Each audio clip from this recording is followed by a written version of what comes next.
नमस्कार, मैं हूं राज और आप देख रहे हैं प्योर पॉलिटिक्स। भारत की सैन्य तैयारियों को लेकर एक ऐसी खबर आ रही है जिसने सारी दुनिया में सनसनी मचा दी है। खबर यह है कि भारत लंबी दूरी का एक ऐसा बम वर्षक विमान बना रहा है जो उन अमेरिकी B-2 स्टील्थ बॉम्बर से भी ज़्यादा खतरनाक और ज़्यादा ताकतवर होगा, जिनका इस्तेमाल अमेरिका ने ईरान के परमाणु ठिकानों पर हमला करने के लिए किया था। इतना ही नहीं, भारत के ये आधुनिक बम वर्षक विमान B-2 स्टील्थ बॉम्बर्स के जो नए वर्जन अमेरिका बना रहा है, B-21 रेडर्स, और रूस के Tu-160, रूस का जो बम वर्षक विमान है Tu-160 जो उसका लेटेस्ट है, इनके मुकाबले का होगा। मतलब B-2 स्टील्थ बॉम्बर से ज़्यादा आधुनिक होगा।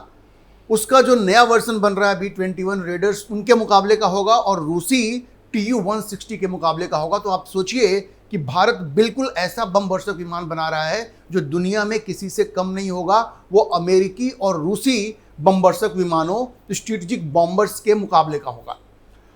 अब खबरों के मुताबिक भारत अपनी वायुसेना के लिए एक ultra long range strike aircraft ULRA बना रहा है जो 12,000 किलोमीटर से ज़्यादा दूर तक लक्ष्य पर हमला कर सकता है। जी, 12,000 किलोमीटर से ज़्यादा। यह 12 टन भारी हथियार ले जाने में भी सक्षम होगा। अब इसका मतलब क्या हुआ? 12,000 किलोमीटर से ज़्यादा दूर तक अगर यह हमला कर सकता है तो इसका मतलब यह हुआ कि ये बम वर्षक विमान, ये स्ट्रेटेजिक बॉम्बर्स बिना रिफ्यूलिंग के अमेरिका यानी न्यूयॉर्क तक और यूरोप तक पहुंच सकता है। बिना रिफ्यूलिंग के, अगर आप रिफ्यूलिंग करेंगे तब तो ये और दूर तक जा सकता है। बिना रिफ्यूलिंग के ये न्यूयॉर्क और यूरोप तक अपने लक्ष्य पर हमला कर सकता है। और इसकी एक खासियत यह है कि ये विमान ब्रह्मोस NG मिसाइलों से लैस होगा। आपको पता है ब्रह्मोस जो सुपरसोनिक मिसाइल है इंडिया के पास, उसका जो न्यू जनरेशन वर्जन होगा उन मिसाइलों से लैस होगा। खबर यह है कि इसका जो प्रोटोटाइप है वो 2035 तक तैयार होगा, जो भारत की परमाणु शक्ति और मारक क्षमता को अनमैच्ड बना देगा। अब यह कहना गलत नहीं होगा कि भारत का ये ultra long range strike aircraft भारतीय वायुसेना के लिए एक गेम चेंजर साबित होगा। देखिए, इस विमान में स्टील्थ टेक्नोलॉजी होगी, रडार से बचने की क्षमता भी होगी और ऑटोमेटेड फ्लाइट सिस्टम भी होगा। इसका मतलब यह है कि यह दुश्मन की नज़रों से छिपकर अमेरिका और यूरोप तक मार कर सकता है। इसका सबसे बड़ा हथियार होगा ब्रह्मोस NG मिसाइल, जिसके बारे में आप जानते हैं कि इसका निशाना बिल्कुल सटीक होता है और ये बिल्कुल हल्के और चुपके से हमला करता है। इस विमान में ये जो स्ट्रेटेजिक बॉम्बर्स होंगे, इनमें 4 ब्रह्मोस NG मिसाइल के अलावा एक Agni 1P short range ballistic missile, laser guided bombs और एंटी रेडिएशन मिसाइल्स भी कैरी कर सकने की क्षमता होगी। मतलब इनके ब्रह्मोस NG तो होगा ही, साथ में अग्नि P भी होगा, लेजर गाइडेड बॉम्ब्स होगा, एंटी रेडिएशन मिसाइल होगा। मतलब ये पूरी तरह से हर तरह के हथियार से ये लैस होगा। और साथ में ये जो स्ट्रेटेजिक बॉम्बर्स हैं, ये न्यूक्लियर वॉर हेड्स भी ले जाने में सक्षम होंगे। मतलब इनसे परमाणु हमला भी किया जा सकता है। अब देखिए, खबर यह है कि भारत इस विमान को बनाने के लिए रूस और फ्रांस से भी मदद लेने पर विचार कर रहा है। रूस का ये जो Tu-160 ब्लैक जैक जो बम वर्षक विमान है, ये दुनिया का सबसे भारी और तेज सुपरसोनिक बम वर्षक है। सबसे तेज ये सुपरसोनिक स्ट्रेटेजिक बॉम्बर जो है वो रूस का Tu-160 है, जो 12,300 किलोमीटर की रेंज तक 40 टन वजन ले जा सकता है। अब ये कहा जा रहा है कि भारत उसी मॉडल पर, ये Tu-160 के मॉडल पर अपना स्ट्रेटेजिक बॉम्बर यानी बम वर्षक विमान जो है, जो लंबी दूरी का बम वर्षक विमान है, उसको बना रहा है। भारत का ये जो स्ट्रेटेजिक बॉम्बर होगा वो स्विंग विंग डिजाइन का इस्तेमाल करेगा, जो उड़ान के दौरान अपने पंखों का आकार बदल लेता है, जिससे कि ईंधन बचे, जिससे कि फ्यूल बचे, और ये गति को भी नियंत्रित करता है।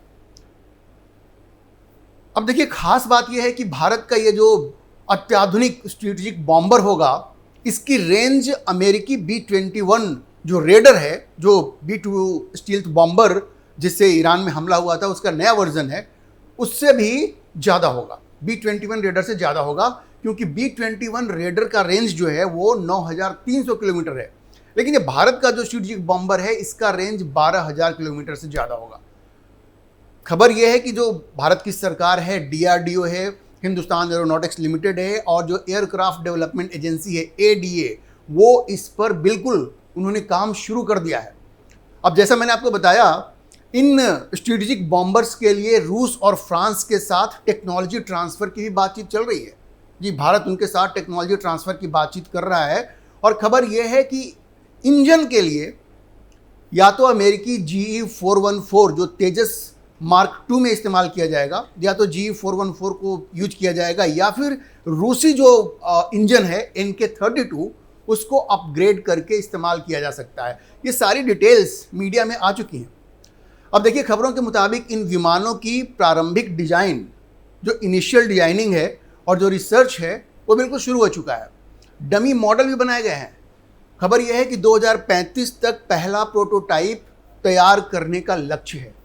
इसमें कोई शक नहीं है कि 5वीं पीढ़ी के स्वदेशी लड़ाकू विमान AMCA जो भारत का जो प्रोजेक्ट है, उसके बाद ये सबसे बड़ा स्वदेशी एरोस्पेस प्रोग्राम होगा।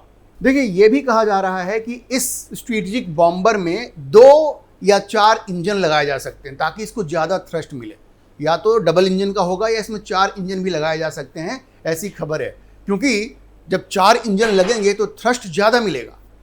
ये जो स्ट्रेटेजिक बॉम्बर है वो ज़्यादा थ्रस्ट के साथ, ज़्यादा ताकत के साथ ये उड़ सकते हैं। अब ये जो स्ट्रेटेजिक बॉम्बर है वो भारत को उन खास और इलिट ग्रुप में शामिल कर देगा जिसमें आज की तारीख में सिर्फ अमेरिका है, रूस है और चीन है, जिनके पास स्ट्रेटेजिक बमवर्षक विमान है, जिनके पास स्ट्रेटेजिक बॉम्बर्स हैं। यह जो स्ट्रेटेजिक बॉम्बर है वो भारत को इतनी ताकत देगा कि भारत दुनिया के किसी भी कोने में जाकर बमबारी कर सकता है, किसी भी कोने में, चाहे वो अमेरिका हो, यूरोप हो, ऑस्ट्रेलिया हो, कहीं भी हो, दुनिया का कोई भी हिस्सा हो, भारत की ताकत इतनी हो जाएगी कि वो दुनिया के किसी भी हिस्से में जा करके ज़बरदस्त बमबारी कर सकता है। कॉन्वेंशनल जो वेपन है, पारंपरिक हथियार हैं, उनसे भी बमबारी कर सकता है और न्यूक्लियर वॉरहेड से भी अटैक कर सकता है। अब ये जो स्ट्रेटेजिक बॉम्बर है ये इंडो पैसिफिक क्षेत्र में भारत को ज़बरदस्त ताकत देगा, ज़बरदस्त ताकत देगा। इतना ही नहीं, सबसे बड़ी बात यह है कि जो न्यूक्लियर ट्रायड की जो बात होती है, जो न्यूक्लियर जो ट्रायंगल है, मतलब जो वाटर है, लैंड है और एयर है, इन तीनों में भी जो न्यूक्लियर अटैक की भारत की जो कैपेसिटी है उसको ज़बरदस्त मजबूती देगा। देखिए, भारत के पास पहले से अग्नि 5 ICBM है, इंटरकॉन्टिनेंटल बैलिस्टिक मिसाइल है। उसके अलावा सबमेरीन लॉन्च्ड बैलिस्टिक मिसाइल भी है जो समुद्र से लॉन्च किया जा सकता है। अब ये जो स्ट्रेटेजिक बॉम्बर है, लॉन्ग रेंज का स्ट्रेटेजिक बॉम्बर जब आ जाएगा तो ये न्यूक्लियर ट्रायड बिल्कुल चट्टान की तरह भेद्य हो जाएगा। आप समझिए, मैंने कहा आपको भारत के पास इंटरकॉन्टिनेंटल बैलिस्टिक मिसाइल है, सबमेरीन लॉन्च्ड बैलिस्टिक मिसाइल है और अब ये लॉन्ग रेंज स्ट्रेटेजिक बॉम्बर आ जाएगा। तो भारत के पास चाहे वो ज़मीन हो या जल हो या एयर हो, वायु हो, इन तीनों जगह पे भारत के पास ज़बरदस्त रिटेलिएशन की क्षमता होगी। जो न्यूक्लियर ट्रायड की जो कल्पना है उसको और ज़्यादा, कल्पना नहीं, न्यूक्लियर ट्रायड तो एक हकीकत है, भारत के पास अब वो सारी कैपेसिटी हो गई है, इसको वो और भी मजबूत करेगा। जो कंसेप्ट है न्यूक्लियर ट्रायड का उसको ये और भी मजबूत करेगा और भारत की जो सुरक्षा है उसको बिल्कुल अभेद्य बना देगा। अभेद्य इन द सेंस कि अगर कोई भारत पे अटैक करता है और बिल्कुल समझिए भारत में बर्बादी हो भी जाती है तो ये दुनिया के किसी भी हिस्से में जा करके न्यूक्लियर अटैक कर सकता है भारत का जो स्ट्रेटेजिक बॉम्बर है। अब इस विमान के कहर से भारत का कोई भी दुश्मन देश है, चाहे वो एशिया में हो, चीन हो या कोई भी हो, चीन तो बगल में ही है, उसके लिए 12,000 किलोमीटर की ज़रूरत नहीं है। वैसे आप कह सकते हैं चीन हो, पाकिस्तान हो एशिया में, या अमेरिका हो, खुद अमेरिका ही क्यों ना हो, या यूरोप हो, यूरोप का कोई देश हो, या ऑस्ट्रेलिया हो, कोई भी देश हो दुनिया के किसी भी हिस्से में हो, अगर कोई भारत से दुश्मनी करेगा तो वो बच नहीं पाएगा, क्योंकि ये सारे देश इसकी रेंज में होंगे जहाँ पे जा करके भारत का स्ट्रेटेजिक बॉम्बर कन्वेंशनल वेपन के साथ भी अटैक कर सकता है और न्यूक्लियर वेपन के साथ भी अटैक कर सकता है। तो आप ये समझिए कि जब से अमेरिका ने ईरान के परमाणु ठिकानों पर B-2 स्टील्थ बॉम्बर से हमला किया था, तब से भारत में ये बात चल रही थी कि भारत के पास भी ये स्ट्रेटेजिक बॉम्बर्स की क्षमता होनी चाहिए। और एक वक्त था जब रूस भारत को इस तरह का स्ट्रेटेजिक बॉम्बर देना चाहता था, लेकिन उस वक्त भारत ने नहीं लिया। लेकिन ये जब से अमेरिका ने ईरान में परमाणु ठिकानों पर हमला किया था और जिस तरह से उसको तबाह किया था, उसके बाद से भारत में ये बात उठ रही थी और शायद जो भारत की जो इस्टेब्लिशमेंट है, डिफेंस इस्टेब्लिशमेंट है, उसको भी लगा कि भाई इस तरह की क्षमता हमारे पास भी होनी चाहिए कि दूर जा कर के हम इस तरह से किसी जो न्यूक्लियर इंस्टॉलेशन है उसको हम बर्बाद कर सके। हालांकि मैं आपको बता दूं, पाकिस्तान से निपटने के लिए तो भारत ने एक दूसरा ही रास्ता इख्तियार किया है, वो अलग ही तैयारी है, जहां पे वो जो अग्नि जो मिसाइल है उसकी रेंज कम करके उससे पाकिस्तान के परमाणु ठिकानों पर हमला किया जा सकता है। ये मैंने आपको पिछले के वीडियो में बताया था कि अगर पाकिस्तान के ये जो ज़मीन के नीचे जो उसने अपने न्यूक्लियर वेपन्स रखे हैं, उसके लिए भारत ने एक और स्ट्रेटजी बनाई है। अग्नि जो मिसाइल्स हैं, अग्नि 5 जो मिसाइल है उसके रेंज को कम करके, 5000 से 8000 किलोमीटर है वो, उसके रेंज को कम करके 2500 किलोमीटर पे ले आना है। ये जो नई जो स्ट्रेटजी बन रही है, जो उस मिसाइल पे काम हो रहा है, अगर 2500 5000 से घटा के 2500 करेंगे तो उसका पेलोड हम बढ़ा सकते हैं। तो भारत उस स्ट्रेटजी पे भी काम कर रहा है कि अग्नि 5 मिसाइल को B2 स्टील्थ बॉम्बर्स की तरह इस्तेमाल किया जाए और पाकिस्तान के परमाणु ठिकानों को नष्ट किया जाए। तो उस वक्त ऐसा लग रहा था, उस वक्त ऐसी खबरें आई थी कि भाई स्ट्रेटेजिक बॉम्बर्स चूंकि भारत के पास है नहीं, तो भारत ने ये एक जुगाड़ सिस्टम लगाया है कि अग्नि मिसाइल को, अग्नि 5 जो है उसको स्टील्थ बॉम्बर की तरह इस्तेमाल करो, उसका रेंज घटा दो, उसका पेलोड बढ़ जाएगा और फिर आप उसको B2 स्टील्थ बॉम्बर्स की तरह इस्तेमाल कर सकते हो। क्योंकि उस वक्त ये कहा गया कि भारत को अगर B2 स्टील्थ बॉम्बर्स अगर भारत बनाना भी चाहे तो काफ़ी टाइम लगेगा। तो इंटरिम में ये सॉल्यूशन भारत ने निकाला कि अग्नि 5 मिसाइल को B2 स्टील्थ बॉम्बर्स की तरह इस्तेमाल करेंगे। लेकिन अब जो खबरें आ रही हैं उसके मुताबिक भारत, इंटरिम सॉल्यूशन तो अग्नि 5 का जो है वो अपनी जगह पे है, लेकिन लॉन्ग टर्म सॉल्यूशन भी भारत देख रहा है और उसके लिए भारत अपने लॉन्ग रेंज स्ट्रेटेजिक बॉम्बर्स बनाने पर भी विचार कर रहा है। विचार ही नहीं कर रहा है, बल्कि ये इस पे काम शुरू भी हो गया है, इनिशियल डिज़ाइन भी हो गया है और बाकी सारा काम जो है वो शुरू हो गया है। ये जो मीडिया में जो रिपोर्ट्स आ रही हैं वो ये बता रही हैं। वैसे मैं आपको एक बात बता दूं कि जैसे ही ये खबर आई उसके बाद पूरी दुनिया में जैसे सनसनी मच गई और कुछ वेबसाइट्स ने ये लिखा डिफेंस मिनिस्ट्री के अपने सूत्रों के हवाले से कि ये रिपोर्ट सही नहीं है। कुछ वेबसाइट्स ने लिखा, लेकिन मैं आपको बता दूं कि अभी तक डिफेंस मिनिस्ट्री ने आधिकारिक तौर पर इसका खंडन नहीं किया है। भारत में जितनी भी बड़ी बड़ी मीडिया हाउसेज है सब ने ये खबर चलाई, लेकिन बाद में कुछ लोगों ने ये खबर चलाई कि डिफेंस मिनिस्ट्री के अपने सूत्रों के हवाले से उनको ये पता चला है कि ये खबर सही नहीं है। लेकिन जैसा मैंने कहा, डिफेंस मिनिस्ट्री ने अभी तक आधिकारिक तौर पर इसका खंडन नहीं किया है। कुछ वेबसाइट्स ने इस खबर को हटा दिया है, लेकिन बहुत सारी दूसरी वेबसाइट्स हैं जो रिप्यूटेड वेबसाइट्स हैं, IDRW जैसे डिफेंस की जो वेबसाइट्स हैं, वो अभी भी इस खबर पर कायम है, उन्होंने खबर हटाई नहीं है।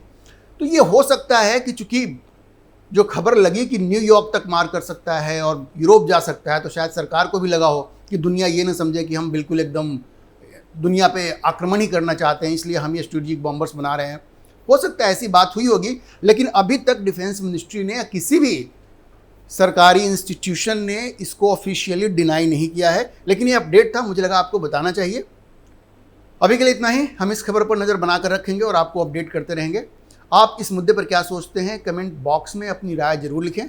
और अगर आपको ये वीडियो पसंद आया हो तो आप इसे लाइक करें, शेयर करें और हमारे चैनल को सब्सक्राइब जरूर करें।